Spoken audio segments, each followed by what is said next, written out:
Okay, antidepressants. So, madam would have told you that this depression, it is actually due to the some deficiency of 5-HT, norepinephrine, and this dopamine, etc. So there are drugs that will increase the synaptic level of 5-HT, norepinephrine or dopamine, especially 5-HT and norepinephrine. And these antidepressants are also called psychoanalytics or mood elevators. We had seen this anti-manic as mood stabilizers. These are called mood elevators, okay, or psychoanalytics. And these three main mechanisms, that is inhibition of the neuronal reuptake, so that all these neurotransmitters will be in the synapse itself. Receptor blockade, some autoreceptors means that will inhibit the release of the transmitters, so that receptors will be blocked. So receptor blockade and inhibition of amine metabolism, that is the enzymes that will cause the metabolism of these transmitters, that is actually inhibited. So their main drugs are MAO inhibitors, monoamino oxidase inhibitors. So you have seen this classification. This is from your book Tripathi only. So important antidepressant. Just have it. We will just have look at the names and then we will go to the chapter. So antidepressants, reversible inhibitors of MAO, monoamino oxidase A, that is RIMA, it is called RIMA, meclobamide, chlorgelin, then SSRI, that is selective serotonin reuptake inhibitors like fluoxetine. This is the most important and the best drug, safe drug. It can be used for any type of depression and it is the best group of drug. Please remember that. Fluoxetine, fluoxamine, paroxetine, sertraline, citalopram, escitalopram and dapagliflozin.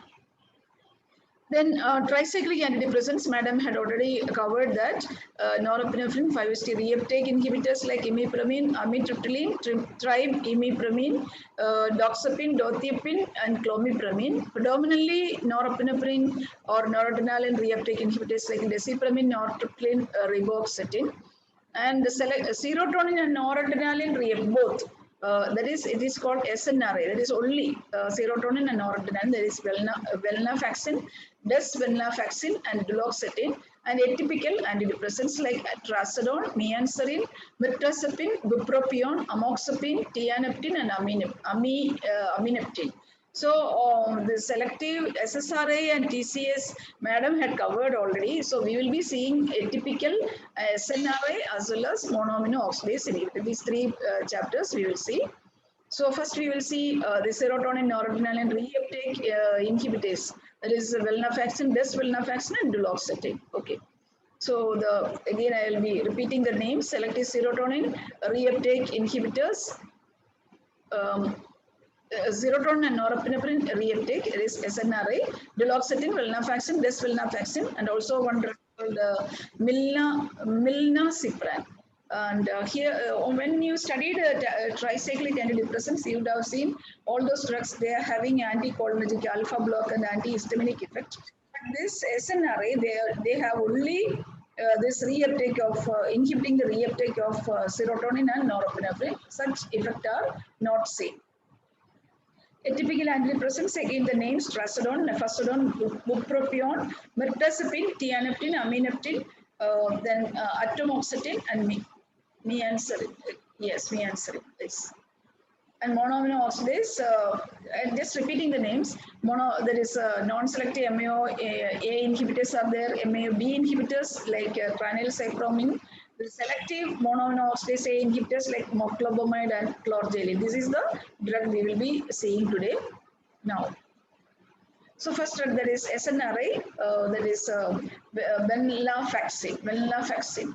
So I told you it inhibit the, so see here it will be inhibiting the reuptake. So naturally there will be release of norepinephrine and 5-HT into the synapse. So from the synapse, the reuptake is inhibited by venlafaxine. So that more of these transmitters in the synapse, and it will be used for the so that there will be, the depression can be or the mood can be elevated, and no other actions like anticholinergic or antihistaminics, any other action. So there is no sedation or convulsions, only blocking the reuptake of the norepinephrine, 5-HT, and dopamine. and it is having it is one of the very important drug, faster onset.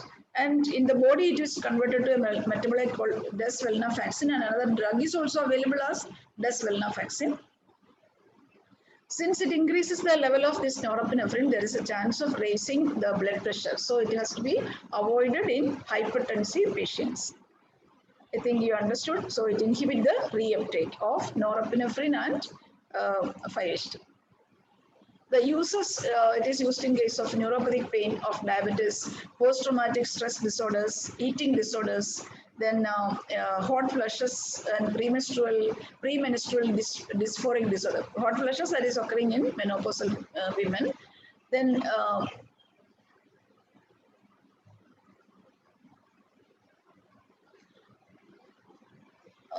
yes, it is having a short T-half, and the withdrawal reactions can occur if we are not adequately giving the drug. Then duloxetine, another SNRI, same method, same mechanism. It blocks the reuptake of norepinephrine and 5-HT. Same uses, diabetic neuropathy pain, fibromyalgia. Then it actually stress urinary incontinence in women, that is increases the urethral tone, because it doesn't have any alpha blocking property. It will increase the urethral tone. So it is used in case of urinary incontinence in women because of the stress. Women sometimes in the older age or even younger age also, because of the stress, there will be incontinence, frequent urination. That is so that is the stress in urinary incontinence. For that case, we can use this duloxetine. Then another drugs in the same group, milnacipran. Milnacipran, again, it inhibits the 5-HT norepinephrine uptake. So all these three drugs, they are SNRI, and it is used in case of depression and fibromyalgia. Fibromyalgia is a condition in which there will be severe ache, pain all over the body. It's not a very serious condition, but the persons who are suffering from fibromyalgia, it is they will be having always the dull aching pain in the all over the body. That is called fibromyalgia. So for that, we can use this milnacipran. So now we are coming to atypical antidepressants. So the name itself, atypical, it is not typical. So all these TCI, SSRI, etc., they are all typical antidepressants. Atypical antidepressants means when we see the its actions, we can see each drug it is having a different mechanism. So that is why it is called atypical antidepressant. So you have to learn this, because for each drug it is different action mechanism. So we will see one by one. So first one drug, it is the trazodone. Trazodone, it is a 5-HT2A antagonist and blocks the presynaptic 5-HT2. Presynaptic 5-HT means always the presynaptic 5-HT, it is an autoreceptor. That means it will inhibit the release of the normally usual.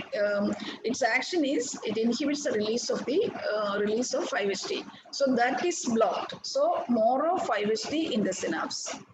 And another one, it is also an alpha-2 agonist. So it is another autoreceptor that is also inhibited. And in addition, it is having some alpha blocking property. So there will be norepinephrine as well as 5-HT in the synapse. So that is trazodone. And because it is also having some H1 blocking property, so it is having heavy sedation. And because of alpha-1 blocking action, there will be hypotension also. And when the males who are using trazodone may develop priapism. Priapism means it is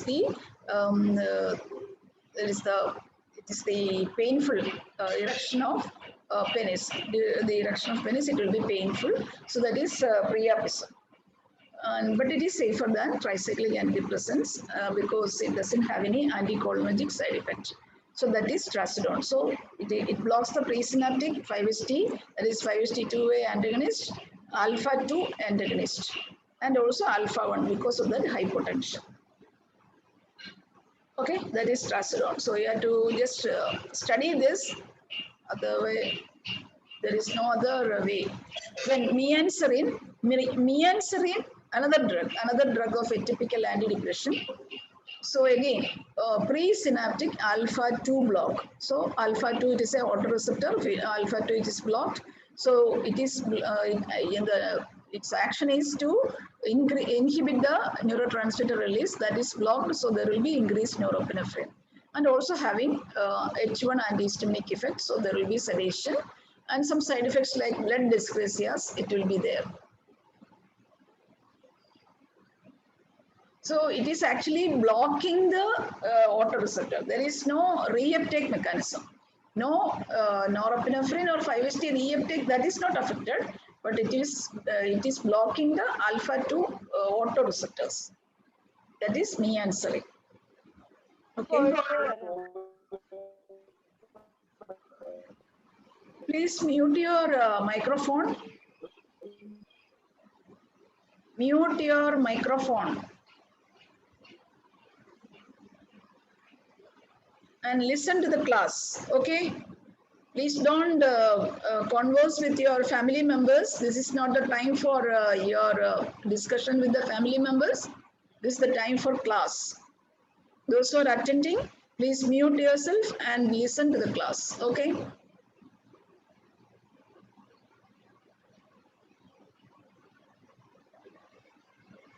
Now, next is mirtazapine. This is there's some complicated mechanisms for this mirtazapine. It is also called a NASA. There is a noradrenergic and specific serotonergic antidepressant. We will see what is happening there. Noradrenergic and specific. There is noradrenergic and specific serotonergic antidepressant. So that is called NASA. NASA, the name is given to mirtazapine. How it is given the name NASA? So its action. So you know all the autoreceptors, all autoreceptors, it will inhibit the release of neurotransmitters. So this mirtazapine block both the alpha 2, that is autoreceptor, as well as 5-HT autoreceptor. That is I'll explain, and after that I'll read here. So both the autoreceptors are actually blocked. So that will increase the level of norepinephrine and 5-HT. At the same time, it also blocks the heteroreceptors of 5-HT. You know there are heteroreceptors. It also blocks the heteroreceptors of 5-HT on norepinephrine neurons and heteroreceptors of alpha 2 on 5-HT neurons. So both actions are there. It will inhibit the autoreceptors of 5-HT as well as autoreceptors of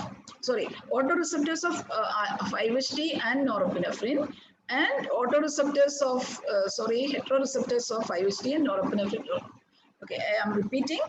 It will block the autoreceptors of this norepinephrine, that is alpha 2 and 5-HT. So it increases the release of transmitters.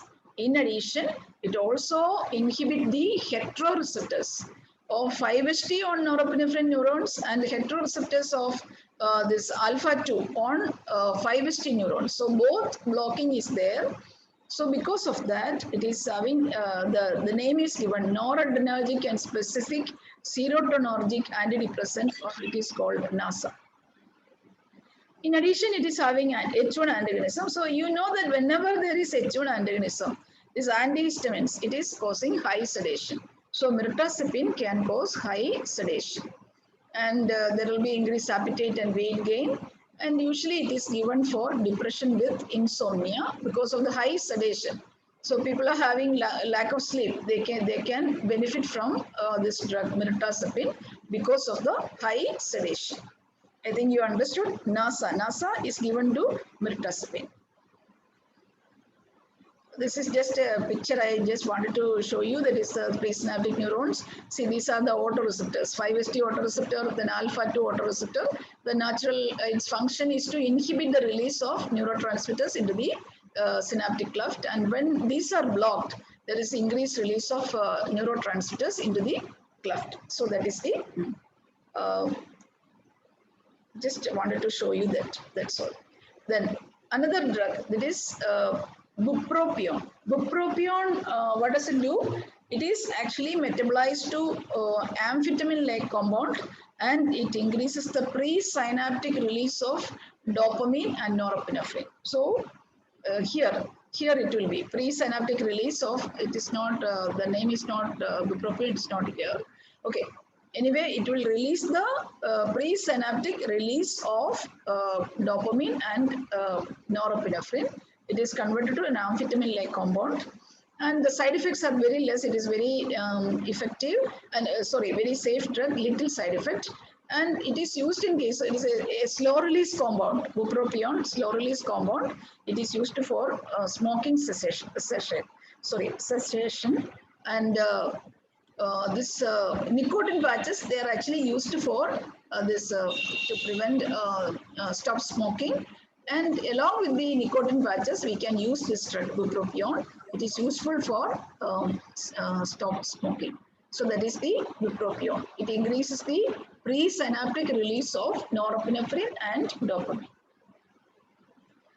So when you see, when you studied TCA and SSRI, they are having a common mechanism of action. But in this atypical antidepressants, each drug, it is having different mechanism. That is why it is called atypical. Then another drug, tianeptine and amineptine. So this is something, we can see something very, the controversy we can see. See,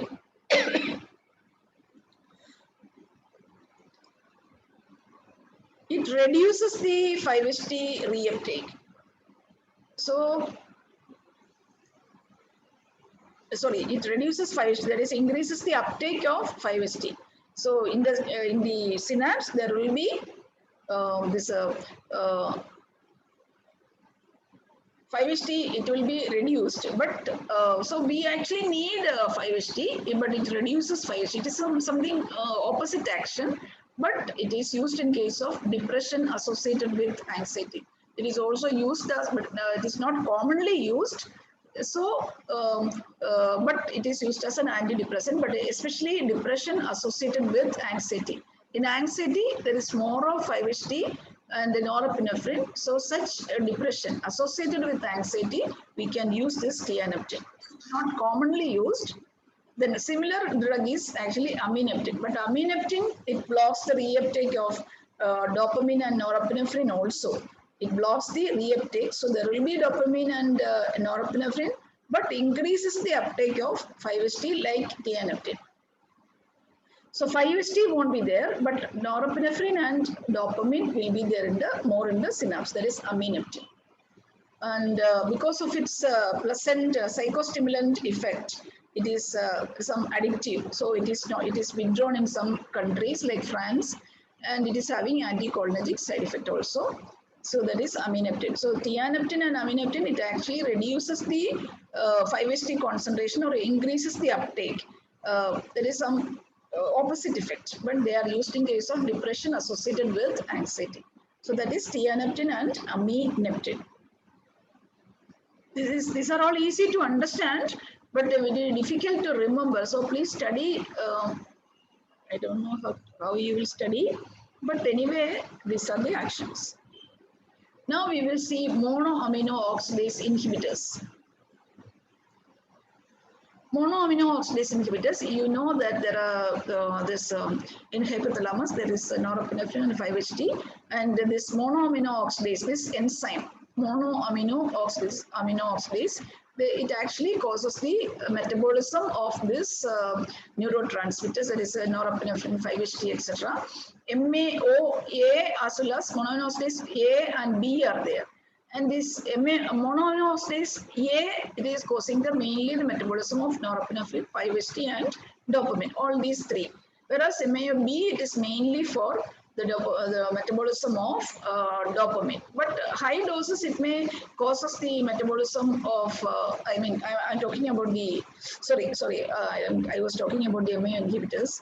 So again, coming back, monoamino oxidase A causing the metabolism of norepinephrine, 5-HT and dopamine, and monoamino oxidase B, it causes the metabolism of dopamine.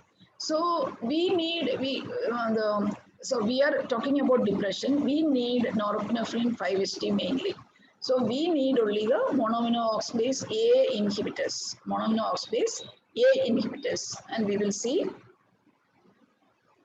So this role of monoamino oxidase inhibitors, it is the drug of late choice. Late choice means, so this is not the first choice drug, but along with the other drug, when other drugs are not effective, we can add this monoamino oxidase. So especially all these conditions, phobia, anxiety, panic attacks, dysphoria, etc. And they are all hit and run drugs. Hit and run drug means the effect lasts much longer than the drug itself. The meaning is, see, suppose we are giving a monoamino oxidase inhibitor. Like metoclopramide, it will cause irreversible inhibition of the enzyme. Irreversible inhibition of the enzyme. So, and further synthesis of the enzyme, which will happen only after some 2 weeks. So during the 2 weeks, there is no enzyme. So just the drug is hitting and it is going off. That is hit and run drugs. And for another 2 weeks, there is no enzyme. It is irreversible and it has to be resynthesized. Enzyme has to be resynthesized. So they are called hit and run drugs. So just one hit, even though the drug is not there, the enzyme is totally knocked off. So, and the effect will be last much longer than the drug itself. Okay. So that is called hit and run drug. Example is monoamino oxidase inhibitors. Then along with this monoamino oxidase inhibitors, there are some interactions. So when along with this, pethidine cannot be given because this monoamino oxidase inhibitors, it actually convert pethidine to norpethidine. Its complete hydrolysis is not happening. So only norpethidine, and this norpethidine, it is highly excitatory. This compound. So because of that, there will be hypertension, the heart rate, arrhythmia, etc. can occur. So along with monoamino oxidase inhibitors, pethidine cannot be given. That is one interaction. Some other interactions are also there. You know this compound tyramine. Tyramine, it is present in different food. I will like cheese. I'll tell you that. So when this tyramine, when you are taking some cheese or wine, etc. When we are taking this, usually this tyramine, in the normal course, it will be metabolized by the MAO or MAOB, etc. In the intestine it is MAO, and liver it is MAOB and MAOA. After that, it will be coming to the nerve terminal, and there this only 80% it is metabolized. So the rest is coming here. It causes the release of natural cause. It causes the release of norepinephrine. It will displace tyramine. This causing the release of this norepinephrine. That is a normal cause. But suppose there is some monoamino oxidase inhibitors, some drugs are here. There is no metabolism. Lot of tyramine, it is coming here, and there will be this tyramine will occupy these vesicles, and it will be displacing all the norepinephrine into this synapses, and lot of norepinephrine, and as a result there will be hypertension. So this is there will be hypertensive crisis. So the very high hypertension, and this is called cheese reaction. So we will see what is cheese reaction. So there are certain food like cheese. Cheese, it is, you know what is cheese? Cheese, wine, meat, chocolate, then pickled food, etc. It consists of this tyramine. They are all tyramine-rich food. So when tyramine-rich food, when it is taken along with monoamino oxidase inhibitors, that it is the metabolism is inhibited. So tyramine, it is coming and it causes the increased release of norepinephrine, which causes hypertensive crisis. So this is called tyramine reaction, or it is also called cheese reaction. So cheese, beer, red wine, yeast extract, pickled meat, fish, overripe banana also, it consists of this tyramine. So we don't have to worry at all. Only those people who are on monoamino oxidase inhibitors, they have to be very careful when they are taking these food items, because chances of hypertensive crisis is there. So this is called cheese reaction. But if at all that reaction occurs, immediately stop all these food items, and the treatment is phentolamine. It is a non-selective alpha blocker. Then even in cough syrup, like tyramine, there is another one is ephedrine. This ephedrine, it is most of the cough syrup, it may be containing ephedrine. So those who are on MAO inhibitors, having cough syrup also can develop the same reaction, hypertensive crisis.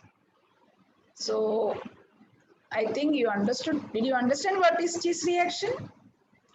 Jamila, Jinan, did you understand? Hello? Yes, ma'am. Did you understand? Yes, ma'am. Yes. Okay. So now we will see what are the MAO inhibitors. So it is called RIMAS. RIMAS. That is RIMA or RIMAS. Reversible inhibitor of monoamino oxidase A. Reversible inhibitor of monoamino oxidase A. So that is called RIMA. Sometimes you will be asked just the short note RIMA. Then you should know it is nothing but it is the reversible inhibitor of monoamino oxidase A. So the drug is moclobemide. So here it is this moclobemide. It is having only less interaction. Like the cheese reaction I told you, it is less in case of moclobemide. It is a short-acting RIMA, and it is well tolerated. And another thing, it is devoid of sedative, antimuscarinic or anticholinergic, cognitive, psychomotor, and cardiovascular adverse effects. So that is moclobemide. Even though it is a monoamino oxidase inhibitor, the cheese reaction it is less, but it is there, but it is less cheese reaction. It is a well tolerated drug. So it is used in elderly people, patients with heart disease, more because there is no cardiovascular side effects. Moderate cases of depression. Adverse effects, it can be nausea, dizziness, etc. Then other, if you want, you can know this in your, I think it is in Tripadi, it is not there. Brofromin and toloxetone, they are all RIMAs, other newer compounds. Many are there, but only two I have taken, brofromin and toloxetone. These are also reversible inhibitor of monoamino oxidase A inhibitors. Brofromin and toloxetone. Now, so we have seen all the antidepressants. Now we will see the common, the uses of all these antidepressants. So, or how we are going to use the antidepressants. So, whenever these antidepressants, we have to see, we have seen different mechanism of action and different adverse effect for each group of drugs. So, when we prescribe a drug, we have to think of all the adverse effects, its action, etc., and see the condition of the patient. Then you have to select the drug accordingly. And so it is a trial and error mechanism. And in almost all cases of depression, SSRI, selective serotonin reuptake inhibitors, they are the safest and less side effect drug, less weight gain, less interaction, everything it is there. So SSRI, for in your when you become clinicians, the depression cases, you can safely prescribe this SSRI. And usually for depression, we have to give treatment for minimum 6 to 12 months. And these drugs, all these antidepressants, even antipsychotics also, antidepressants, everything, its action will come only after 4 to 8 weeks. But some improvement will be there in 1 month, but don't expect immediate effect on giving antidepressants. At least 2 weeks we have to wait, then only the effect of any antidepressants will be seen. And the treatment has to be continued for 6 to 12 months.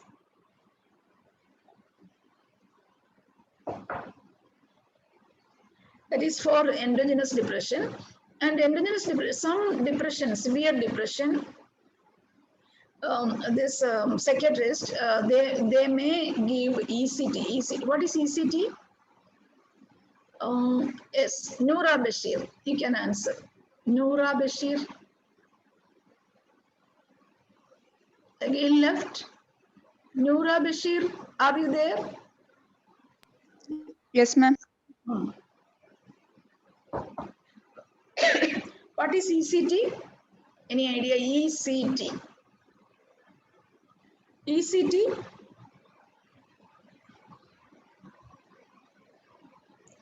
Yes or no? You don't know or you know it.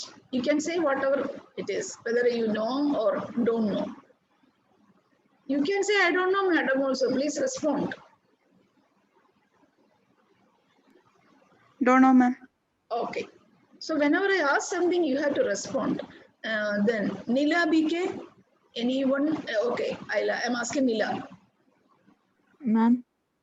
Any idea? ECT. Ma'am, electroconvulsive Yes. therapy. Yes, it is electroconvulsive therapy.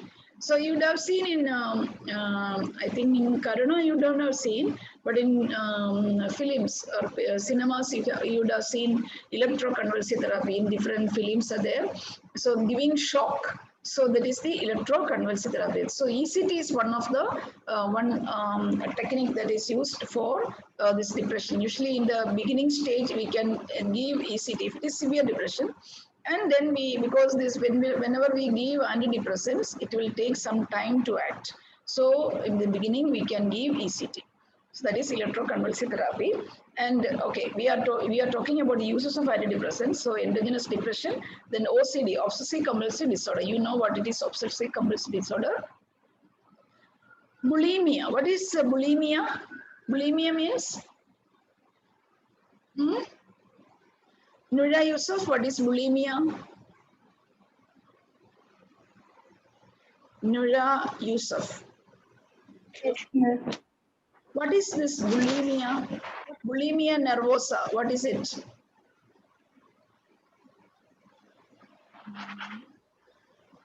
Eh? No idea. No idea. No idea. That is, it is an eating disorder. It's always the person will not be satisfied even if he takes 5 times, 6 times, 10 times. So that is bulimia. Then compulsive buying. I think almost all ladies will be having this compulsive buying, but it is not if it is mild type, it is okay. But if it is there is severe type of compulsive buying, it is something to be treated. Then kleptomania. Kleptomania means you know that it is stealing something. It is something. She's not a thief, but it is a disorder. There is a kleptomania. She or he is not a thief actually, but because of some mind changes, that is kleptomania. Then anxiety. So this SSRI can be used in all these cases, and anxiety we can give benzodiazepines. Then neuropathic pain. So we are seeing the uses of antidepressants. Neuropathic pain, we have seen already. Madam had told you. Amitriptyline, duloxetine today I have told. Then other drugs that is used for neuropathic pain. When we studied anti-epileptics, we have seen that pregabalin, gabapentin, we can use that. Then, yes, I was talking about ECT, electroconvulsive therapy. What does it do? So you may be wondering why this shock should be given to depression. It actually causes some neurophysiological as well as neurochemical changes in the macro and micro environment of the brain. So it actually changes has happening in the expression of genes, functional connectivity between the neurons, neurochemicals, permeability of the blood-brain barrier, alteration in the immune system. So all these things are happening when we are giving electro. It is not actually it is not a torture to the patient. It is helping the patient. It may be it's not nice to see a person getting electroconvulsive therapy, but we are actually helping him. So all these changes are happening. That is in the electroconvulsive therapy. Then ADHD. What is ADHD? Attention deficit hyperactive disorder. So some children, they will be hyper talkative, then exaggerated, always crying, exaggerated emotion, even for simple reasons they will be crying, then sometimes appears withdrawn, forgetful. So they cannot sit in one place. They will be always active. So that is ADHD, attention deficit hyperactivity disorder. So such cases we can use this imipramine, nortriptyline, amoxapine, and atomoxetine. This for ADHD. Then premature ejaculation. This is for men. So that is we can use this naproxetine and clomipramine. Smoking, stop smoking, bupropion we have seen today. Then nocturnal enuresis. Enuresis means there is passing urine. There is some children up to 5 years or 6 years, they will be having this maternal enuresis. Even elderly people, they may have developed this. Such cases, we can give imiprevin. It is an antidepressant. Then migraine, for the prophylaxis, we can give amitriptyline. Then pruritus, some type of, especially psychological, which causes atopic dermatitis and lichen simplex. We can use this drug topical. It is an ointment, doxepin. So this antidepressant, this is available as topical agent. It is doxepin. So it is given for pruritus. Then school phobia. So the person is not going to school. Such cases we can use paroxetine, moclobemide, that is the MAO inhibitors. Then post-traumatic stress disorder like paroxetine and alprazolam we can use. Then impulse control disorder, that is, okay, already we have seen that is compulsive buying, SSRI, autistic thinking, that is, we can use that. Okay, now I already told we should not, we have to wait for some 4 to 8 weeks to see the effect.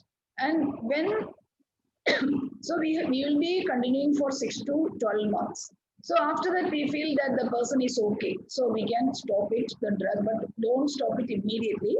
We have to stop by tapering over 6 weeks. And suppose we want to add another drug. We are stopping one drug and we are going to add another drug. We need cross tapering. Cross tapering means the drug that you are going to stop, it should be tapered, and and then gradually it is decreased and stopped. At the same time, the drug that you are going to start, it should be started in small dose and gradually it is increased to the normal therapeutic dose. So that is called cross tapered. Then after some 4 to 8 weeks, if the person is showing improvement, please continue the drug. Don't change the drug. Okay, I have a new drug. We will change over it. No, don't do that. We can continue like that, same dose, if the person is keeping fine. So that is, and very high risk cases, we have to go for sometimes 3 years. So all these antipsychotics, anti-epileptics, antidepressants, mania, all these psychotropic drugs, we have to give some cases, high-risk cases, 3 years, sometimes 4 years extra. And short-acting drugs can cause more withdrawal. I think that is the last slide. Thank you.